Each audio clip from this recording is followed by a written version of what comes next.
G'day ladies and gentlemen, welcome back to the YouTube channel. How are we all doing on this lovely, lovely day?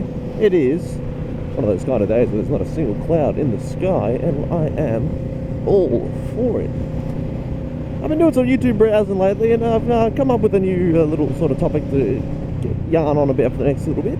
And that topic is good old biker's fault. Now, whenever you see a biker crash or someone cut off a bike and the biker has an accident of some kind, what's the first response you typically see in the comments? Biker's fault. And there's a reason for it. It's not just like it's 100% biker's fault all the time, but there's enough of a problem in the biker community that's caused that stigma to become almost synonymous with accidents. Because, of course, it's the biker's fault. Oh, hello there, you beautiful machine that I wish I could have. An R1, maybe. I don't know what that was, but it looked nice.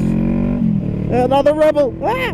So, typically what you see with a lot of bikers in videos when they're having accidents or rage, everyone always goes, biker's fault, biker's fault, biker's fault. And the reason for that is, I don't think the community of bikers is doing anything in its favour to prevent that sort of behaviour, because, dare I say, a lot of the bikers who are riding kind of ride like a bunch of pricks. Speeding. In America, where you're not allowed to lane filter, they're lane filtering and pissing off people, which I don't disagree with in a sense, because lane filtering should be legal everywhere. It's better for the bikers anyway. But where it is illegal, it creates, well, more aggression because people try and hit you, and of course that's another problem in and of itself, because there's that involuntary or voluntary manslaughter, I fucking know, attempted murder, whatever the charge they give you for that one. But basically, the bikers themselves don't give themselves a good name, because if you're riding like an asshole, of course, if something happens, you're going to be blamed. And there's more bikers riding like pricks than there aren't. Therefore, a lot of people end up having accidents. Well, when I say that, I mean more the bikers that get into accidents are the ones who ride like idiots. And therefore, the stigma around it has become such. If a biker crashes, it's the biker's fault, mate. And part of me agrees with some of that stuff. So obviously, if you're speeding and someone turns out in front of you, I don't always blame the car, okay? The way I generally look at things is, if you're riding like a dickhead in suburban areas like where I am right now, and you crash because you're speeding, it's not the car's fault. Even if they do something like just turning out, but as long as it's a legal thing they're doing, not just like doing an illegal U-turn or something stupid like that. No. I'm talking about like following the law sort of stuff, and you get accidents because of it. Say you're doing 200 and someone does a legal turn and you hit them, well then, sorry mate, you shouldn't be fucking speeding like that in this kind of area.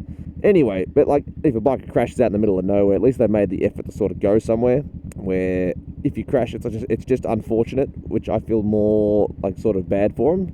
Because at least you made the effort, you know what I mean? You didn't just crash because you're riding like a dipshit. Sometimes there's a pothole or something. And in those cases, I have a little bit more sympathy towards the biker side of things. But I think a lot of the bikers these days who do ride try and mimic the old Instagram, TikTok side, you know, kind of rider. Don't mind me, I'm just having a stroke trying to speak. And a lot of those kind of riders get their fame and notoriety because they're riding like dipshits and knobs. Going 200 down the freeway or 250 down the suburbs or shit like that. Sure, it looks cool on the internet until something goes wrong, because believe me, if something goes wrong, which it usually does for those kind of people eventually, then not only have you hurt yourself, but you've also hurt the community as a whole. Remember, boys and girls, there's a saying when it comes to motorcyclists, and that's, there's old riders and there's bold riders, but rarely is there old and bold riders. And because, well, the old riders who ride safe tend to live, and the old bold riders tend to die. A lot of the time when bikers do stuff when they get cut off, when they punch a mirror, that's hurting the community as a whole, alright? You don't need to do stupid shit like this. I don't care how angry you get. Don't punch mirrors, don't abuse cars, don't kick cars, for God's sakes. Just believe me, I've seen people do that, and you don't tend to win that transaction. Kicking a multi-ton vehicle with your 100, 200 kilo bike is believing stupid.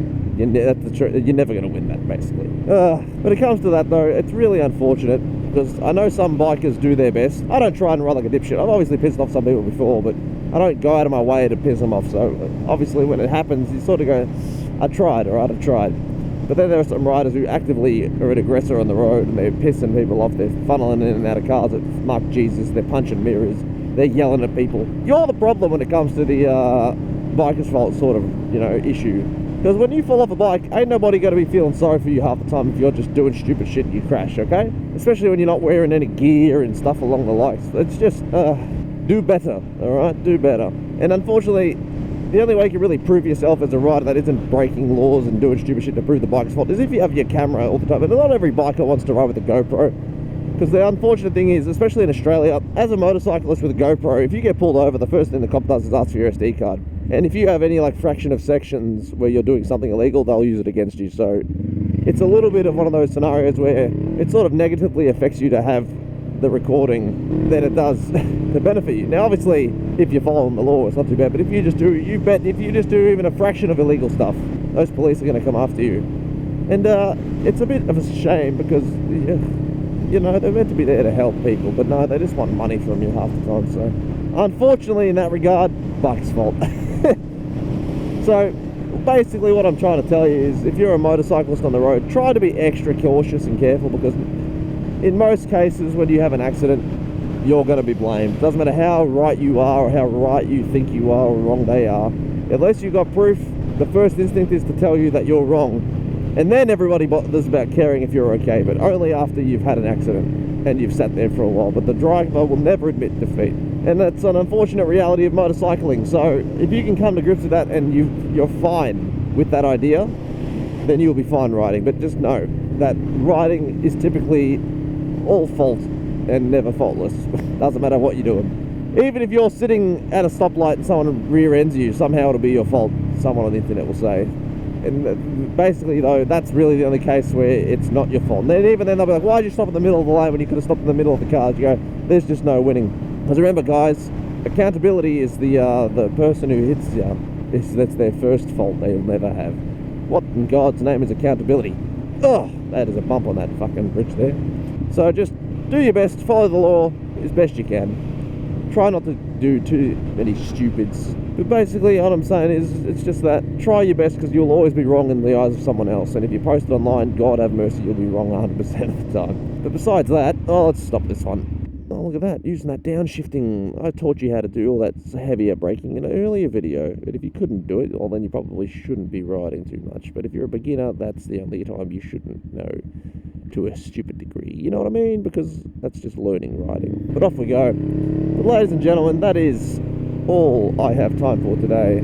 I do hope you've enjoyed the videos lately. I hope you stick around for some other ones. Obviously, I hope we're going to get into contact with some of these people who are offering me to ride their bikes soon, because I would love to hop on some of their machines and give it a crack. But without further ado, I do hope you take it easy, keep it cheesy, and as always, have a wonderful, wonderful day and ride safe.